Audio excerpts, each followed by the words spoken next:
The context that I think Bhagavan is taking me through right now is one where I think on purpose taking away these Ravana opportunities from me so that I have to actually practice. I have to figure out, okay, like all this opportunity for training that Bhagavan has given me. Okay, now it's like Bhagavan is challenging me and said, just do it. That's what you need to do, right? Just do it. Welcome to Live Vedanta, a podcast about simple living and high thinking. This week, we're talking about the transition of a move, one that took Praveen from the United States back to India 3 months ago. I spoke with him right before Onam. It's been a quite busy day here. So this is, I think, where I'm in India, state called Kerala. So the biggest festival for Kerala people is now. It's in fact this weekend. It's called Onam. So my wife's parents are here. And tomorrow we are going to move to my parents' house. So there's a lot of moving and shifting happening. But everything great. Everything is good. Lots of moving parts. Yeah. Do you have any favorite Onam memories from when you were a child or growing up even? Yeah, I think it will, I think in a traditional sense, you would put a decoration with flowers in front of your home. Everybody would participate in that. So I think probably one of my favorite memories is actually, going out with my nieces and nephews, to do that, to actually go out to different houses, pluck flowers, come back in and put them up. Yeah, it is a great social activity to mingle obviously with your nephews and nieces, but also with your neighbors. And so that's, I think, the spirit is one where, I mean, Kerala is a state where there is almost a third of Hindu, Christian, and Muslim population. So a lot of your friends, your neighbors are from other faiths. So but that time really feels like a time that everybody's celebrating. So that oneness aspect you actually get to feel, especially during this time. And is this the first time that your children are experiencing Onam in Kerala? Yeah, definitely. They might have been here when we were vacationing, but this is different. I think tomorrow in their school they have a big, kind of celebration. So it's definitely the more immersive way they're celebrating. Okay, I guess I'll rewind a little bit and then just first ask Praveen, how would you introduce yourself? Who are you? Who are you? Yeah, yeah, great question. So I know that this context might help in some other things that we might end up talking. That's why I'm probably giving this form of introduction where I would say I have spent half of my life in India and second half of my life in the US. Mhm. So that's about a year ago. I think there was a situation where we recognized that I think my parents' health was failing and we wanted to move back to India. So in the last 3 months we made that happen. So we are here actually in Kerala, India for the last 3 months. That's one way I might introduce myself. But as I thought through that, right, I think I was oftentimes you get asked this question, introduce yourself, whether it's in the work context with this or that, and obviously in the work context you have to say whatever boring thing for work that you have to say. But I was thinking oftentimes we introduce ourselves in a way that you are like how do you want to be known to the external world, how the external world connects to you, Mm. right? And I think I was thinking there is obviously the other side of it where if I didn't care about, or if the audience was not the external world, the audience was myself, how would I introduce myself to myself, right? And there, right, I think what comes to mind is this very interesting quote that I heard, right, like from a book on Gandhiji, where Mm. Gandhiji was asked the same question, like I think by a reporter saying, how would you introduce yourself, right? Are you how do you identify yourself? Are you a freedom fighter? Are you a national leader? Are you a revolutionary? Are you the Bapu of the nation? Who are you, right? And his answer was very stunning. He said, I'm a simple seeker in search of God. That was his answer, and that answer has really captivated me. And I think if I might humbly borrow that for myself, that I would add the adjective that I'm an aspiring simple seeker in search of God, right? Because I feel that to be true for me in terms of all these other identities that I take on in my life. I've really realized that they really come and go, right? They really can disappear. So they are right. So then the question is, what is the that more constant sort of thing that you've felt, the calling that you've felt? And that's where I connect with what Gandhiji shared, that seeking to know more about God, more about that power, more about Bhagavan, has I think been a rather of a constant in my life. Yeah, so obviously, right, the big struggle that we always have is that, yeah, we all, right, are seekers at different levels. And for Gandhiji, I think this was his primary identity. So if he could, I always think, if that's why I'm aspiring. I mean, if I could turn that into my primary identity, a lot of my problems would be resolved. So Did you always feel this way? Like, how did you come to this belief? again, very fascinating question, and I think the answer is really, as I've known myself more, as I've tried to know God more, this answer is to this question is actually quite fascinating, right? I think, how did I come to become this way? I mean, you truly don't know. You truly are, like, sort of bewildered by the random so-called coincidences that have happened throughout your life.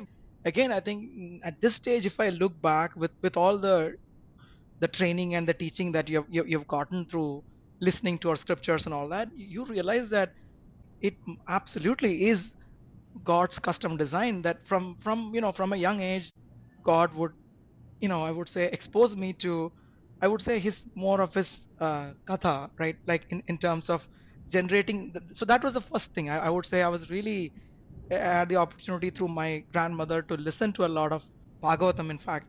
And I think it is that is the oldest and the probably the strongest memory in my life so far of what God is, or what sweetness is, all of that. That point on, that I would say, that custom design has led me from there to find out, right, like, read more about Swami Vivekananda, or Swami Chinmayananda, and then Chinmaya Mission, and the training. So yeah, I think it is really been a very methodical training in that way too, where God first got me interested in listening to his stories, and from there, that natural interest to know more about God. And then when you know more, right, then that you want to know, how are you connected to God. I really appreciate that observation because it reminds me of a conversation I was having with one of my students yesterday. And we were talking about, they were asking a question about more professional things, not necessarily my journey as a seeker. And I was thinking about how, in retrospect, everything makes sense. Like, you can see the running thread of how the context was designed for my content, but sometimes in the moment, Hmm. like as Yeah. the life was happening, and maybe I wasn't so attuned to that. But it's always like that hindsight has that kind of clarity. And I was also thinking so much, Praveen, about I loved how you'd say how I would introduce myself to myself. Because Vivekji, when he was sharing about Srimad Bhagavatam, even in Meaningful Mornings, was sharing how this is who is Bhagavan Krishna playing with? He's playing with himself in this Leela. And so I was like thinking of that, what Vivekji was sharing in connection to what you were sharing in your introduction. This is just me reflecting out loud. It's Mhm. nice. I like these conversations because Mhm. it's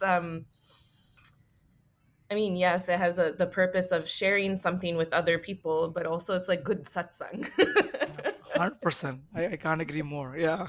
So it's so much fun. I'm wondering, can you take me back to when you were starting to think that, okay, I had spent this much time in the United States, it might be time for me to return to India? Was this a decision that came very clearly to you?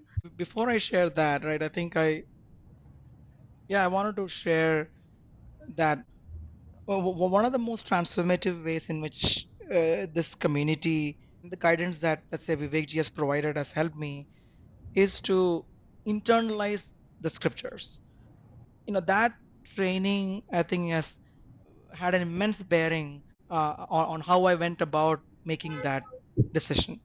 So like I shared, I think this was about a year ago. It was clear to me that my parents' health is failing, and this would be a good opportunity for me to, if I can do it, to be closer to them and to serve them.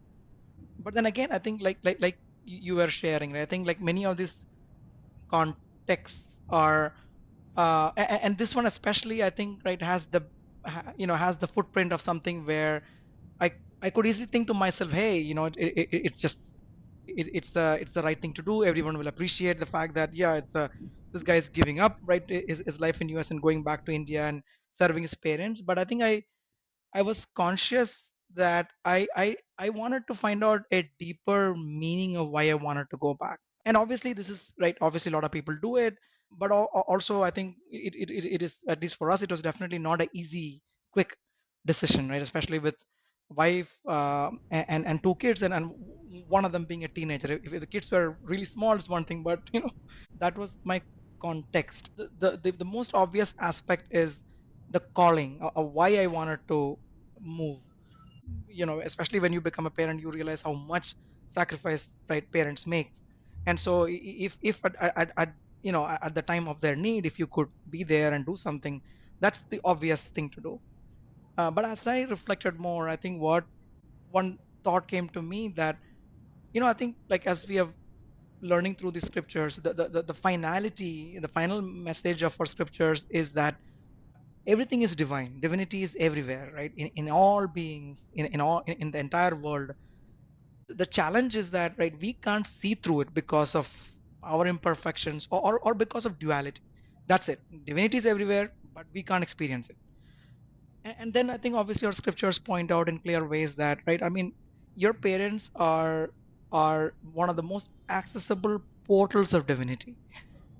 Are, in fact, like, if you think about it, the way I see it is that they are really, kind of Bhagwan's ambassadors, uh, to take care of you, right, all this while. And so if I could use this opportunity to experience divinity in them by serving them through their dualities, because obviously, right, I am imperfect, they are imperfect beings, so you still have to work through the duality aspect. But you realize that if you have to see divinity everywhere, you have to start somewhere, and who better than your parents, if you can experience that. So that was, I think, the deeper, I would say, calling that I found as I thought through that. But then again, I think that there are all this, kind of other aspects that one has to consider for our kids, and especially, for my teenager son. I think, both me and my wife recognize how challenging it is, probably, for to uproot him across continents. We have all gone through it, right, to break those friendships, or to make them experience, right, like a very different kind of learning style. All that is quite challenging for them to experience. And same for my daughter, is a little younger, but even for her, I think she will have to learn a lot of new languages. And also, I think, like, I think Indian society being what it is, things are definitely progressing and changing. My wife always felt that, I think, US is probably a more free environment for, especially if you're a girl, to grow up. And I agree with that. The concern being, you probably will be in an environment where they may not be able to express as much as they would have experienced through their life in the US. So those real constraints were there. But then I think both me and my wife thought about it, and I think we have listened to the messaging, right, like, whether it is from Vivekji or from our parampara, that, yeah, what is, as a parent, your more important responsibility is to emphasize their EQ and SQ than their IQ. I think IQ in the world will give them. They right now, but if you can create opportunities for them to develop more emotional intelligence, or more, expose them to more values, and for them to have that kind of inner growth, then perhaps you might want to do that. And how will they deal with it, how will they benefit from it, you don't know. Because, yeah, again, as a parent, when you think about these things, you also realize that later, how might they look at this. They might say, what a random decision our parents made to, take us out to India. They might say that, or they might say, oh, it was good, right, we experienced a different culture. Knowing that that uncertainty is there, you literally have to make this decision by taking that outcome piece out of it, and say that, what choice do you have right now, and what, in lieu of, right, them having to go through some challenge, what experience might they get. And it was clear to both me and my wife that by exposing them to our own set of values that we consider important in a very clear way, right? I think we might do it on a daily basis, but this is once in a, whatever, once in a while opportunity to demonstrate that. And we've also felt that, I think, clearly them going through change and challenge, and hopefully we can instill some purpose in them, will be training. I think that's other message that our community keeps kind of emphasizing a lot, is that change with purpose is training, and change without purpose is challenge. We saw a good opportunity to take them through a controlled change experience, and to, if we can provide them the right purpose, we felt that will be good training for them. Fortunately, I think, like, at least for me, it was not difficult to move here and continue to work. For my wife, not so much, but without that wholehearted support from her, something like this would not definitely be possible. I think as we looked at different reasons why we did not want to move, it was fairly easy to point out that they are all attachments of different sorts. Whether it is you're attached to this more physical things like place or food or our home, this or that, or more emotional things like our friends, or that kind of company, or the kind of freedom that you would get because you're far away from your relatives and other people, so you can do whatever you want, right? Things like that.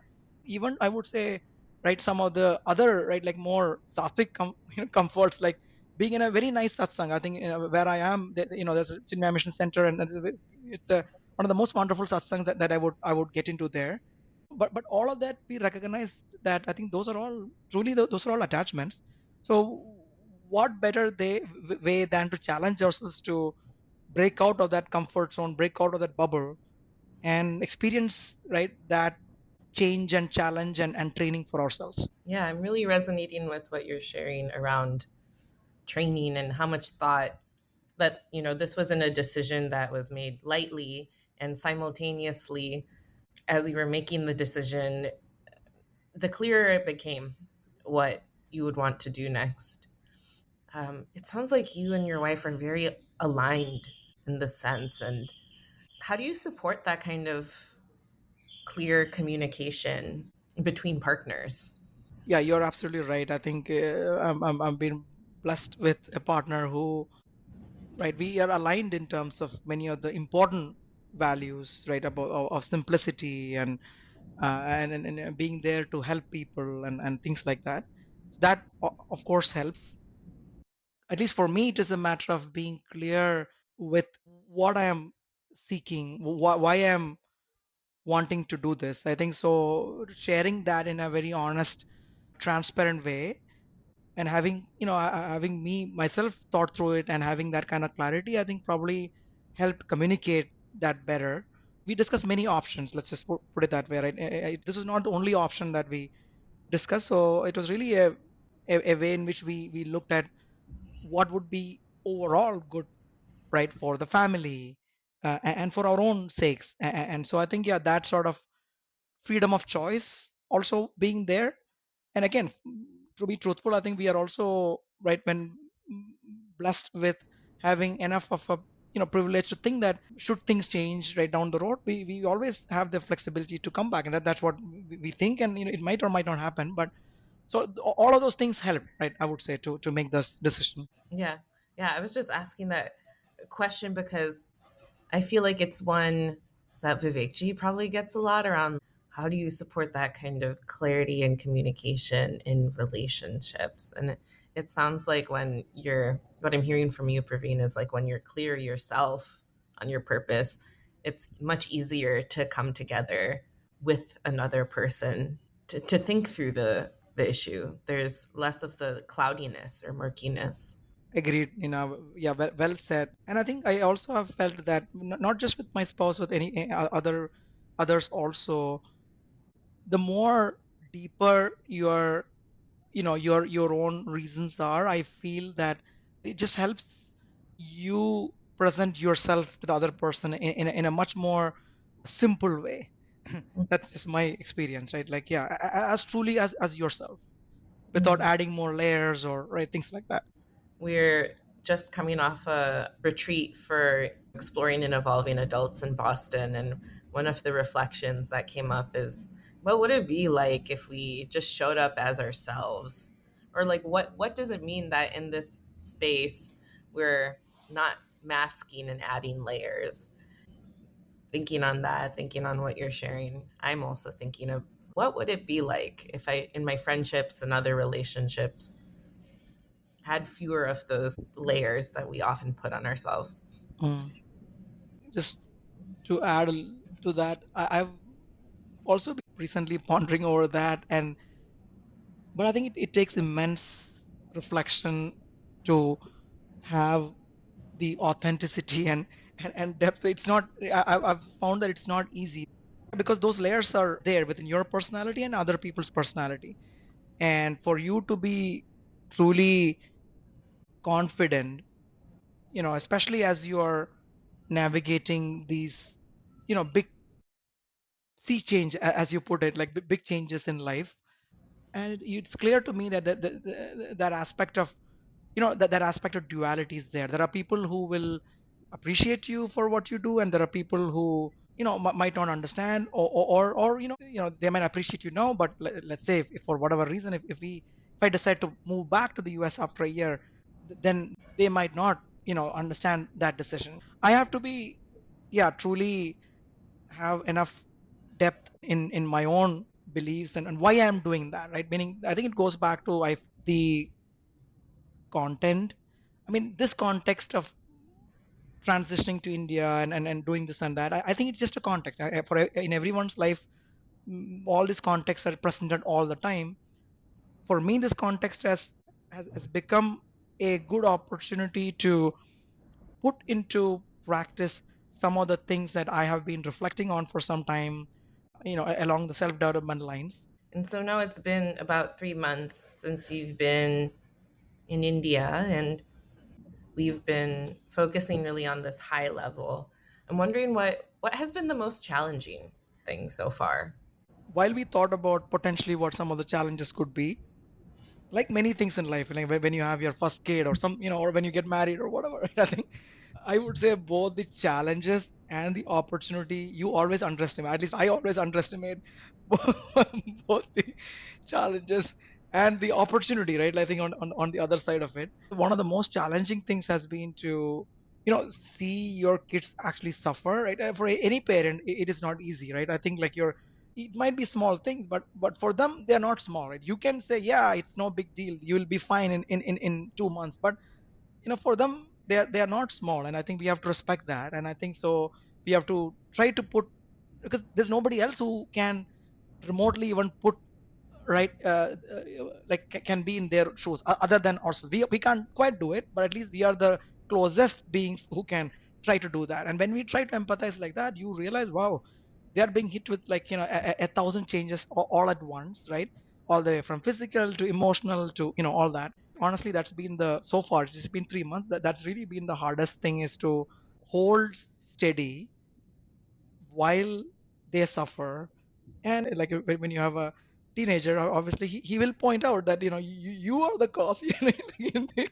It's because of you that all of this is happening, right? So that reminder you get on a daily basis, the way I have now internalized, is to say, this is Bhagwan Krishna, challenging me, like, for the doership, right? If you have to really get to the doership, he's challenging me through my son, and saying that, look, you are the doer, you did it. And so either I can take it personally, or I can dodge doership. So it's up to me. So this is Bhagwan's way of challenging me in this training process. And so I've gotten better at it, I think, right, of not getting offended or not getting taking it too personally, which has helped me to help them better. I can imagine that if you did take it personally, it would be so much harder to walk in their shoes, like you were saying, or provide the empathy and support that they need as they navigate these big changes. I'm wondering what has it been like for you to be near your parents again in this way? Clearly, that is the gratefulness I feel to, I mean, to the universe to make this happen, right? I mean, like, so many things have to be aligned, right? So I can't start counting who I can be thankful for. That's why I think thanking Bhagwan, I think he will distribute the gratitude everywhere. But it is truly, I think, a feeling of gratefulness that I can be here close to them. Yeah, be. I don't want to necessarily say being of help to them. In fact, like my little daughter was joking that, because like we are just trying to settle down, so a lot of things like I still have to rely on my dad to still get done. So my daughter's been asking me, so did we come here to help your dad, or is your dad helping you, or what's going on here? So I don't know, in the end what's happening, but I just feel grateful to be here. Yeah. What are you noticing in that parent child relationship you have with your parents? My understanding of the purpose and me being here in being close to my parents, and hopefully being able to serve them, has evolved to really, like I said, being able to be near to my own personal portal to divinity, my own personal access to the ambassadors of God. So that has helped create a unique feeling in my mind as I am near them. And I think for them it's hard to know, but I think I would imagine that they are, I guess, happy. I don't think they neither they do they expect me to be here, or they are okay if I'm here or not here. So I think them being with their grandkids probably more than being with me. I think I can see that that creates some unique vibes in them. And I think at the same time, my mom is in a state where she can't quite express herself anymore. So it's both difficult, right, to reconcile that here is the person that your mom, who you have experienced, right, in a very different way so far, but now can't. I don't know, man, she may not be recognizing me, she may not know who I am, but so that obviously is challenging. But I can still see, without words being expressed, what might be going through her mind. So that is a very fulfilling feeling. I just have one last question. And so many people who might be listening might be around my age, right? Just slightly younger than you. And so we're starting to see our parents age. That transition can feel kind of hard. Is there any advice that you would give on how to navigate, or as you look back at your own journey? Yeah, I'll preface by saying this is by no means any advice. To me, yeah, seeking a deeper connection with your parents, whether it is, right, through the lens of divinity, or whatever other way, that beyond, obviously you're always grateful to them, all that, but I think seeking a even deeper meaning, I think especially as they age, I feel can help navigate both the challenges that it comes with, in terms of you having to experience their aging, right. Sometimes it is in the form of I'm not able to help them out, right. For a long time that's what I felt like, and I know that a lot of people who immigrated to the US probably feel the same way.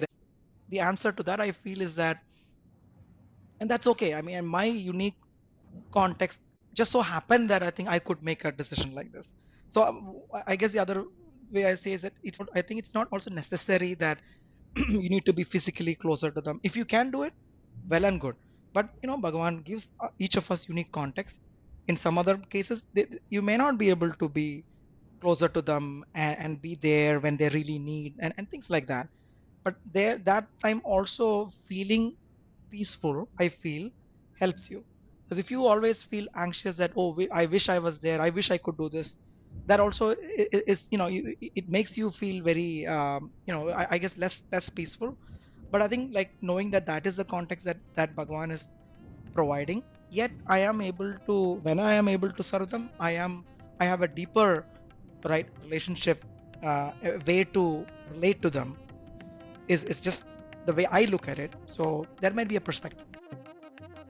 If you enjoyed what you heard, share this episode with a friend or leave us a review on Apple Podcasts or Spotify so more people can find the show.